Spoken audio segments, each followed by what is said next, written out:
अरविंद जी आएंगे आपके पास। फिलहाल एक बार रुक कर लेते हैं झारखंड का, जहां से हमारे सहयोगी रितेश मिश्रा हमारे साथ जुड़े हुए हैं। जेएमएम ऑफिस पर इस वक्त मौजूद है। रितेश, क्या तस्वीरें आप दिखा रहे हैं ऑफिस से, क्या अपडेट दे रहे हैं? जी, अब बिल्कुल देखिए कि जेएमएम कार्यालय के बाहर हम मौजूद हैं और यहां पर देखिए कि अभी से ही जो जीत का जश्न है वो शुरू हो गया है। बड़ी तादाद में जो जेएमएम के वर्कर्स हैं वो यहां पर मौजूद है। जमकर आतिशबाजी हो रही है, रंग गुलाल उड़ाए जा रहे हैं, मिठाई खिलाई जा रही है। जाहिर सी बात है कि दोबारा सत्ता में वापसी हुई है और ये चीजें, ये बातें जो हैं वो झारखंड में जेएमएम के जो कार्यकर्ता हैं उनके चेहरे पर दिख रही है। पूरा रंगे हुए हैं। बताइए कि क्या कहेंगे जीत को लेकर? देखिए, ये जीत झारखंड की 3.25 करोड़ जनता की जीत है और ये जो जनता झारखंड मुक्ति मोर्चा के शेर जो युवा हेमंत सोरेन जी को अपना आशीर्वाद दिया है, उसका प्रचंड बहुमत आज आपको देखने को मिल रहा है। निश्चित रूप से ये 3.5 करोड़ जनता की जीत है और माननीय हेमंत सोरेन पर जिस तरह से जनता ने आस्था जताया है, मैं समझता हूं कि यह भारतीय जनता पार्टी को ये मुंहतोड़ जवाब है। जिन्होंने लग रहा था कि आप आ जाएंगे क्योंकि एक से एक मुद्दे थे। बीजेपी के तमाम स्टार प्रचारक यहाँ मोर्चा संभाले हुए थे। देखिए, झारखंड जो है ना, थोड़ा सा विचित्र प्रदेश है और भारतीय जनता पार्टी इस राज्य को कभी 16, 17 साल, 18 साल उन लोगों ने शासन किया, लेकिन इस प्रदेश को समझ नहीं पाए। क्योंकि जल, जंगल, जमीन का मालिक झारखंड का असली जो है यहाँ की जनता है और हेमंत सोरेन के नेतृत्व में ये 3.5 करोड़ जनता झारखंड की, उनके विश्वास की जीत है, उनके उत्साह की जीत है। ये ऐतिहासिक जीत हेमंत सोरेन और क्या कर रहे हैं आज आप मनाया लोग? जा रहा है। बुझे क्यों है? जश्न में क्या सब हो रहा है ये जरा पूछिए। मिठाई में क्या खिलाया जा रहा है? लड्डू या जलेबी? होली दिवाली सब मन रहा है। मिठाई क्या खिलाइएगा भाई? मिठाई आजकल तो मिठाई भी पॉलिटिकल हो चुकी है। जलेबी, जो आप बोलिए, जो आप बोलिए, आप लोग क्या स्वेच्छा, जो आप बोलिए, जो हरियाणा में जलेबी खाने की बात हुई थी। हम लोग खिलाते हैं, लड्डू खिलाएंगे आपको, रसगुल्ला। हरियाणा में देखिए कि वहाँ बड़ी स्थिति, वहाँ जलेबी खिलाने की बात हुई थी। हरियाणा में जलेबी चुनाव में प्रसिद्ध हुई थी, उस वक्त मांग काफी बढ़ गई थी, रेट भी बढ़ गए थे। मिठाई गुलगुला खिलाएंगे, गुलगुला खिलाएंगे यहाँ। खिलाएंगे आप लोग? क्या खिलाएंगे अबीर? क्या खिलाएंगे आज? आज जो खाने की इच्छा है आज वो चलेगा। ये तो टरकाने वाली बात है। नहीं, वैसा नहीं है, जो आपकी अच्छा इच्छा है रितेश, वही एक चलेगा। सवाल जरूर रखिएगा कि कल्पना सोरेन नेताओं को क्या खिलाएंगे? कितनी कहता हूं बड़ी, कि दिल खुला हुआ है, जो खाना है जो कार्यकर्ताओं को। उन्होंने मेहनत की है, कितना बड़ा योगदान उनका है इस जीत में। कल्पना सोरेन का बहुत तेजी से उभरता हुआ चेहरा। अब बिल्कुल बिल्कुल मैं ये सवाल पूछता हूं। देखिए, एक अगर देखा जाए तो गिफ्ट मिला एक नेता आप लोगों को, मेरी बात आप समझ गए होंगे।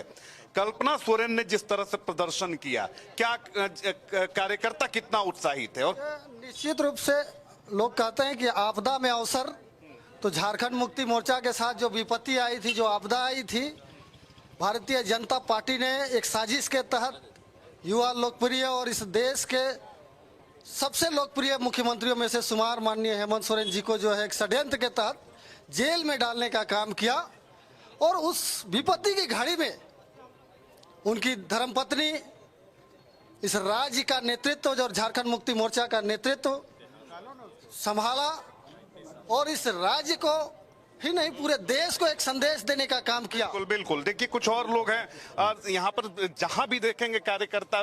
ये बताइए कि एक नई नेत्री आपके यहाँ से उभर गई, कितना भरोसा कार्यकर्ता कर रहा है और उनकी भूमिका क्या हो सकती है? भरोसा पूरे झारखंड उन पे कर रहा है, ये आप लोगों को देखने को मिल गया। कंपटीशन नहीं ना हो गया भैया भाभी में? इनका भी, कल्पना सोरेन जी का भी यही मानना था कि आने वाले समय में भी माननीय मुख्यमंत्री हेमंत सोरेन जी रहें, इसलिए वो बढ़ चढ़कर पूरा अपना पूर्ण सहयोग, दिन से रात तक कड़ी मेहनत करके झारखंड वासियों का दिल जीता उन्होंने और एक एक जो हेमंत सोरेन जी ने अपना काम किया था उनको जनता तक उन्होंने पहुंचाया। चलिए, तो और भी कुछ कार्यकर्ता हैं जेएमएम के। ठीक है रितेश, आएंगे आपके पास। फिलहाल एक बड़ा अपडेट सामने आ रहा है। वर्ली से चुनाव जीते हैं आदित्य ठाकरे, 8100 वोटों से चुनाव जीते हैं आदित्य ठाकरे। आदित्य ठाकरे ने मिलिंद देवड़ा को हराया है। देखिए, वर्ली में मुरली देवड़ा जो है शिवसेना एकनाथ शिंदे गुट से थे, यहाँ पर आदित्य ठाकरे थे, यहाँ पर संदीप देशपांडे भी थे यहाँ पर, और इन दोनों को ही हराते हुए यहाँ पर बढ़त बनाई और अब जो है रुझान ये भी बिल्कुल साफ हो चुका है।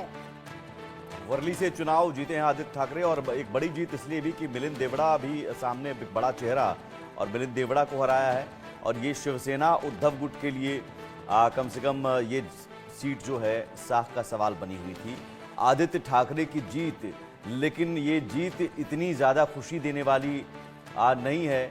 अगर ज़्यादा खुशी मिलती कि अगर शिवसेना उद्धव पार्टी जो है, पार्टी भी अगर बेहतर प्रदर्शन करती, लेकिन आदित्य ठाकरे जरूर जीते हैं वर्ली से। अरविंद जी, आदित्य ठाकरे, आप मानते हैं कि अब एक विरासत को आगे बढ़ाने की बात, लेकिन वो विरासत इतनी कमजोर, बाला साहब ठाकरे ने जो एक बड़ा एम्पायर खड़ा किया था, उद्धव ठाकरे उसको बहुत सिमट कर ले गए। अब आदित्य ठाकरे क्या फिर से खड़ा कर पाएंगे? देखिए, अब इस लड़ाई में जो लड़ाई चली है पिछले 5 बरस में कहूँगा, उसमें उद्धव ठाकरे तो कमज़ोर साबित हो गए लोगों की नज़रों से, संगठन के हिसाब से। रहते चीफ मिनिस्टर हार गए और कई ऐसे कदम उठाए जो उनको और पार्टी दोनों को नुकसान पहुंचाने वाले। आदित्य ठाकरे आके अब क्या करेंगे ये कहना मुश्किल है, लेकिन शिवसेना बाल ठाकरे वाले पोजीशन में पहुंच जाए, ये कल्पना अब मुश्किल लगती है। दोनों एक हों, फिर वो लीडर बने, तब शायद कुछ बने बात, लेकिन अभी के सिनेरियो में तो वो एक कमज़ोर शिवसेना का हिस्सा हैं, और उसकी लीडरशिप उनको मिल भी जाए तो उससे पूरे राज्य में संगठन खड़ा करना और पार्टी को पुराने पोजीशन में ले आना, ये बहुत बड़ी चुनौती है। कम उम्र के हैं, उनकी उम्र अभी कम है, साधनों के हिसाब से मेरे ख्याल वो कमज़ोर नहीं है महाराष्ट्र के पॉलिटिक्स के हिसाब से, लेकिन इतने भर से पार्टी चलती नहीं है, ये दिखाई दे रहा है रिजल्ट में भी। अब चुनौती है, अब चुनौती और नए लड़के के लिए चुनौती हो तो आप उसको खारिज मत करिए, वो अभी उनमें संभावनाएं हैं, लेकिन बहुत मुश्किल काम है। और वहाँ से संभालना तो और भी, महाराष्ट्र की पॉलिटिक्स संभालना थोड़ा और भी ज़्यादा, ऐसे ही हम उसको फाइनेंशियल कैपिटल नहीं कहते हैं, उसमें बहुत सारे प्लेयर हैं जो सामने हैं और जो पीछे हैं, तो उन सब को संभाल के लीडरशिप लेना और पार्टी खड़ा करना, लोगों का भरोसा जीतना, ये सामान्य चुनौती नहीं। किसी और राज्य की तुलना में महाराष्ट्र की पॉलिटिक्स ज़्यादा जटिल और बड़ी है।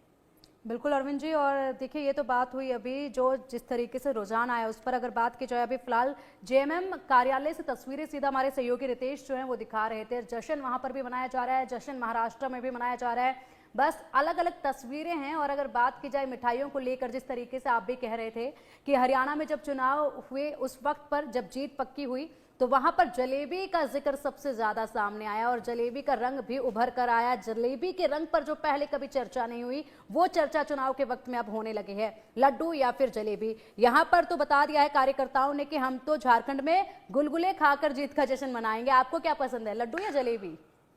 झारखंड के इलाके में पर्याप्त दूध होता है और बंगाल से पास है, तो रसगुल्ला वहाँ के लिए स्वाभाविक चॉइस है, लेकिन ये अपना अपना है। ये कुछ हरियाणा चुनाव में कुछ ज़्यादा नाटक कांग्रेसियों ने किया, और असल में वो राहुल गांधी का बयान ऐसा आया कि उससे ये नाटक शुरू हुआ। तो वो आमतौर पे लड्डू खिलाया जाता है, आमतौर पे लड्डू खाया जाता है, मुंह मीठा कराया जाता है, असल में मुंह मीठा कराने की बात है। तो वो कुछ ज़्यादा ड्रामा हो गया, तो उस ड्रामे का परिणाम आप देखिए। लेकिन यहाँ गांधी परिवार की अगर हम बात करें, क्या ये माना जाए कि अब प्रियंका गांधी जब आ चुकी हैं अब संसद में, और राहुल गांधी ने जितनी वोटों से जीत हासिल की थी वायनाड में, उससे ज़्यादा 4 लाख प्लस से ज़्यादा वोटों से जीत कर आ रही हैं, अब कहीं ना कहीं प्रियंका गांधी फ्रंट पर आ सकती हैं? तो राहुल गांधी को इतने मौके मिले, किसी भी नेता को इतने मौके नहीं मिलते हैं। अब कांग्रेस संगठन के कई नेता भी दबी जुबान कहते हैं कि नहीं, अब प्रियंका गांधी को आगे कीजिए। नहीं, प्रियंका के नाम पे जो बंद मुट्ठी थी वो मेरे ख्याल आज पहली बार नहीं खुली है, वो काफ़ी समय से खुल गई थी। पहले तो ये था कि परिवार की मदद करेंगी, फिर उनको यूपी का इंचार्ज बनाया गया, फिर ऑल इंडिया का वो जनरल सेक्रेटरी बनी। तो अब ये कहना, वो पार्लियामेंट में आ रही हैं पहली बार जरूर, लेकिन अब वो कोई चमत्कार अलग से ऐसा जो बंद मुट्ठी वाला सब आदमी उम्मीद कर रहा था, उस किस्म का चमत्कार उनके साथ अब जुड़ा हुआ नहीं है। उनकी खूबियां हैं काफ़ी, निश्चित रूप से वो बढ़िया बोलने से लेके और बढ़िया रेस्पॉन्स करना हर घटना पे, वो सब चीज़ें उनकी हैं। लेकिन राहुल भी इस बीच मैच्योर हुए हैं, राहुल भी जो पहले थे उससे काफ़ी बदले हैं, और राहुल ने अपने को पोजीशन जिस जगह किया हुआ है वो नरेंद्र मोदी का विकल्प छोटा विकल्प, कमजोर विकल्प, जो भी आप मानिए वो है, लेकिन राहुल गांधी के अलावा लेकिन ये बाकी भी तो लीडर है कि आपको जब तक दिखाई वो नहीं विकल्प रहेंगे तब तक मोदी जीतेंगे। तो वो ठीक है, लेकिन राहुल गांधी के पैरेलल कोई और पर्सनालिटी अपोजिशन से आपको दिखाई नहीं देती। ये कांग्रेस का में उनका दबदबा रहने का या उनको लीडर रहने का लाभ है, उस परिवार का लाभ है, या इस बीच जो लगातार हार जीत से वो मजबूत हुए हैं। मैं मानता हूँ कि हार को इतने ढंग से संभालना, ये अपने आप में, इतने में तो कोई आदमी किनारे हो गया रहता। तो वो उनके पक्ष में है। अब ये देखना है, पार्टी उनके साथ नहीं चलती है, नहीं चल पा रही है, ये बार बार दिखाई दे रहा है कि जो बातें वो अब या तो वो जरूरत से ज्यादा आगे की बात बोल रहे हैं या फिर संगठन पे ध्यान नहीं दे रहे हैं। एक चीज ये है कि बटेंगे तो कटेंगे, मैं उस पर आऊंगा। महाराष्ट्र में बटेंगे कटेंगे अगर चला है तो फिर झारखंड में क्यों नहीं चल पाया बांग्लादेशी घुसपैठियों का मुद्दा? देखिए, अभी डाउटफुल है, मैं मानता हूं, लेकिन जिस किस्म का स्वीप आया है महाराष्ट्र में, वो सामान्य शासन और शासकीय कदमों से नहीं आता है, संगठनिक कदमों से नहीं आ, उसके पीछे एक जबरदस्त इमोशनल अपील होनी चाहिए। महाराष्ट्र में मुसलमानों की जितनी संख्या है, ये नारा चाहे जो भी अब आके बीजेपी का प्रवक्ता बोले, इसका एक मतलब बहुत साफ था, पोलराइज करना और जाति के कार्ड को खारिज करना। महाराष्ट्र में जो जाति का कार्ड उठाया जा रहा था, वो चाहे मनोज जारंगे पाटिल उठा रहे थे, चाहे राहुल गांधी उठा रहे थे, दोनों को खारिज करना था। तो वो दोनों फायदे तो हुए हैं, लेकिन इसके साथ एक इमोशनल अपील अगर न जुड़ी होती तो ऐसा जबरदस्त रिजल्ट नहीं आता जो अभी हमको दिखाई दे रहा है। ऐसा स्वीप जहां कांग्रेस का इलाका माना जाता था, मराठों का गढ़ माना जाता है, मतलब स्थानीय मुद्दे आप कह रहे हैं काम वहां पर नहीं किया। नहीं है। अगर किसानों का मुद्दा कांग्रेस ने उठाया हो, या फिर एमएसपी का मुद्दा उठाया हो, मराठा आरक्षण का मुद्दा उठ रहा था, ये सारी चीजें इन सब पर भारी पड़ गया। अब ध्रुवीकरण, पोलराइजेशन, जबरदस्त पोलराइज हुआ। और फिर ये कुछ जो शासन ने अपने गलतियां सुधारने का कहिए या वोट के लिए कुछ कदम उठाए, वो काफ़ी इफेक्टिव हो गए। 5 किस्त रिलीज कर देना महिलाओं के लिए, वो अपने आप में काफ़ी, किसी भी महिला के अकाउंट में सीधे पैसा आ गया 5 किस्त का। तो मुझे लगता है कि जो भी पुल बनवाइए और रेल बनवाइए और हवाई जहाज उड़वाइए, उसकी तुलना में वो उस महिला के लिए बहुत बड़ी चीज़ है। और ये भरोसा कि आगे ये डबल होके हमको मिलने वाला है। तो जिस महिला को गांव में बाकी काफ़ी सारी ज़रूरतें उसकी, चाहे वो झोपड़ी हो, उसी से पूरी हो जाती हैं। अरविंद जी, यहाँ पर एक सवाल ये भी बनता है कि देखिए, इस बार महिलाओं ने वोटिंग के वक्त पर, मतदान के वक्त पर पूरा जोर लगाया है, पूरा दम लगाया है। अगर बात की जाए महाराष्ट्र की, तो वहाँ पर महिलाओं का वोट प्रतिशत भी 50 जगहों पर अच्छा खासा देखा गया है और बहुत ज़्यादा देखा गया है। मुंबई में सबसे ज़्यादा देखा गया है।